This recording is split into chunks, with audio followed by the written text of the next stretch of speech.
একটা বড় কারণ হচ্ছে খোকন ভাই, নিশা ভাইয়ের মতো আমি এটা কাজ করার অনেক বড় একটা কারণ আমাদের খোকন ভাই, আমাদের ডিরেক্টর।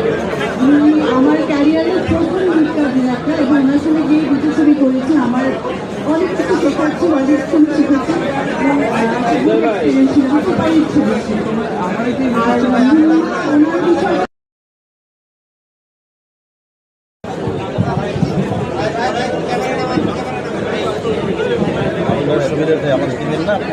আপনি যেভাবে সেভাবে ভালো আছেন ইনশাআল্লাহ। এই ছবিটাও আশা করছি সবাই যেরকম টিমাপ হয়ে আমরা একসাথে কাজ করে ভালো হবে এবং অবশ্যই আপনাদের সবাই সাপোর্ট করবে। অ্যান্ড প্লিজ আমাকে সবসময় সাপোর্ট করে আসছেন, এভাবে সাপোর্ট করবেন আমাদের টিমকে, টস টিমকে। আর কোনো কিছু নিয়ে যদি আপনাদের মনে হয় কোনো নেগেটিভিটি আছে, কিছু ওরকম